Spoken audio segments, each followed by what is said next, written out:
Teman, dalam mitologi Hindu, Bakasura adalah nama seorang raksasa atau asura. Dalam kitab Mahabharata, Bakasura merupakan raksasa pemakan manusia yang tinggal di sebuah gua sebelah gunung di dekat wilayah Eka Cakra. Raksasa tersebut meneror penduduk Eka Cakra selama kurang lebih 13 tahun. Sampai akhirnya Bima dari kerajaan Kuru datang dan membunuhnya. Selain itu teman, dalam kitab Bhagavata Purana, Bakasura merupakan raksasa yang dibunuh oleh Sri Krishna. Baiklah teman, mari kita bahas terlebih dahulu tentang Bakasura di kitab Mahabharata. Setelah insiden terbakarnya istana kayu di Wanabrata karena rencana para Kurawa mengira bahwa Pandawa telah mati terbakar. Namun kenyataannya, Pandawa berhasil menyelamatkan diri mereka melalui terowongan bawah tanah.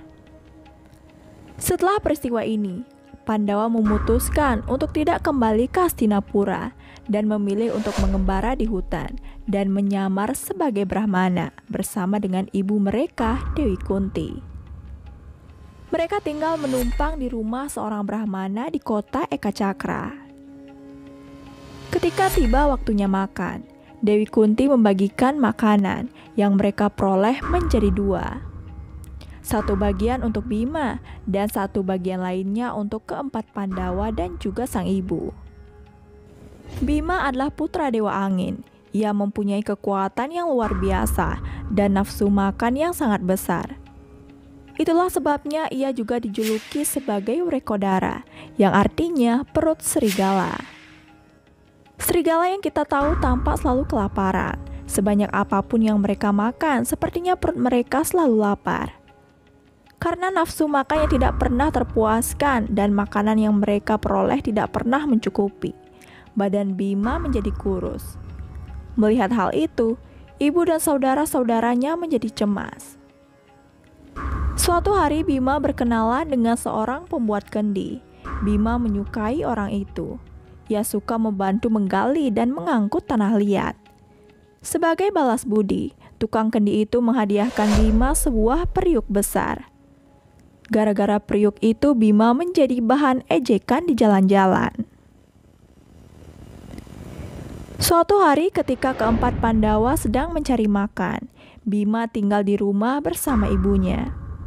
Tiba-tiba mereka mendengar ratapan pilu dari sang pemilik rumah. Pasti sesuatu yang sangat menyedihkan menimpa keluarga itu. Dewi Kunti kemudian memberanikan diri untuk mencari tahu apa yang sebenarnya terjadi dan menanyakannya kepada pemilik rumah. Brahmana tersebut lalu memberitahu Dewi Kunti dan berkata, "Wahai Ibu Kunti, kami tertimpa kemalangan yang sangat berat. Ibu tidak mungkin menolong kami. Di luar kota terdapat sebuah gua. Di sana tinggal raksasa kejam bernama Bakasura. Sudah 13 tahun ia memperbudak kota dari kerajaan ini. Para kesatria dari kerajaan ini sudah melarikan diri ke Wetrakia. Mereka tidak dapat membela dan melindungi kami. Dulu setiap kali lapar, raksasa itu keluar dari gua dan memangsa orang-orang. Tidak peduli laki-laki ataupun perempuan, orang dewasa atau anak-anak. Lalu para penduduk memohon agar raksasa tersebut tidak sewenang-wenang membunuh kami. Seminggu sekali kami akan menyerahkan makanan dan minuman yang cukup untukmu. Kami akan mengirimkannya dalam sebuah kereta yang ditarik oleh 2 ekor kerbau dan seorang manusia yang diambil dari setiap rumah yang ada." Raksasa itu setuju dengan tawaran tersebut. Dan sejak saat itu, Bakasura melindungi kami dari musuh dari luar dan binatang-binatang buas yang mengancam kami.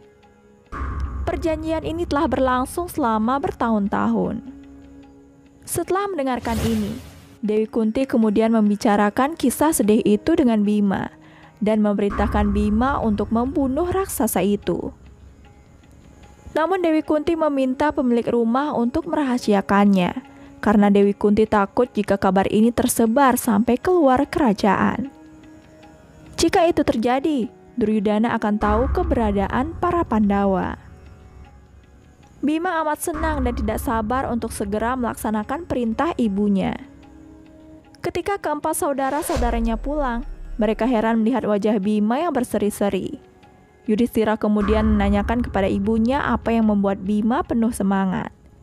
Kunti pun menceritakan segalanya pada Yudhistira.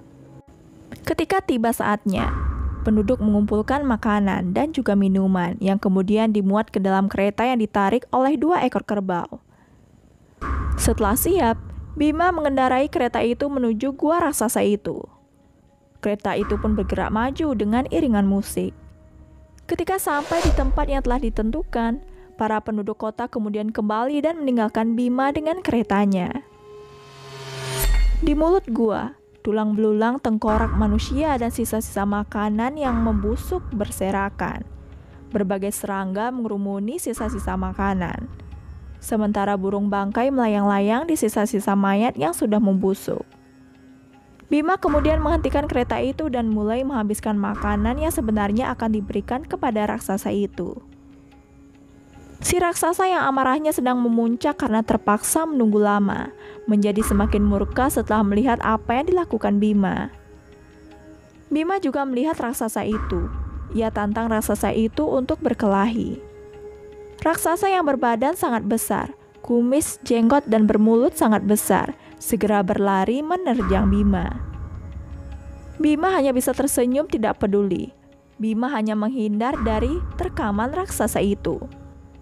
Berkali-kali raksasa itu meninju punggung Bima, tetapi Bima terus melanjutkan makanannya, tanpa memperdulikan raksasa itu. Kemudian raksasa itu menjebol pohon-pohon besar dan melemparkannya ke arah Bima. Bima tetap tidak memperdulikan raksasa itu. Hanya tangan kirinya bergerak menangkis serangan itu. Ia tetap asyik dengan makanannya. Kemudian setelah selesai makan, Bima bangkit berdiri dengan seringai puas dan menghadapi raksasa itu. Maka terjadilah perkelahian yang seru. Bima mempermainkan raksasa itu, membanting ke tanah dan menantangnya untuk berdiri lagi. Dengan demikian, raksasa itu berulang kali dilempar-lemparkan seperti boneka mainan. Akhirnya Bima membanting raksasa itu keras-keras ke tanah. Dipukulnya raksasa itu dengan lututnya dan dipatahkan tulang-tulangnya. Raksasa itu meraung kesakitan dan kemudian mati. Bima kemudian menyeret mayatnya ke pintu gerbang kota. Dan Bima kembali ke rumah Brahmana tempatnya menumpang, membersihkan diri dan menceritakan apa yang dia lakukan kepada ibunya dan juga saudara-saudaranya. Selain itu teman, mari kita bahas juga Bakasura dalam Bhagavata Purana. Dalam kitab Bhagavata Purana, Bakasura adalah seorang raksasa, saudara dari Putana. Ia ditugaskan oleh Kamsa untuk membunuh Krishna. Setelah raksasa Watsasura gagal melakukannya, Bakasura mengambil wujud berupa bangau raksasa dengan paruh yang tajam. Raksasa tersebut terbang menuju Vrindavan dan mengganggu para gembala muda termasuk Krishna. Setelah membuka paruhnya yang besar, raksasa itu kemudian menelan Krishna. Namun Krishna menendang leher bagian dalam Bakasura sehingga ia dimuntahkan kembali. Kemudian Krishna berkelahi dengan Bakasura. Krishna menggenggam kedua paruh Bakasura dan mematahkannya menjadi 2. Dan tak lama kemudian Bakasura pun mati. Baiklah teman, terima kasih telah menonton video ini sampai habis. Jangan lupa dukung selalu channel ini dengan cara mengklik tombol subscribe. Dan ingat nyalakan notifikasi loncengnya agar kalian tidak ketinggalan setiap video terbaru dari channel ini. Ingat like dan share juga ke sosial media kalian. Terima kasih dan sampai jumpa di video selanjutnya.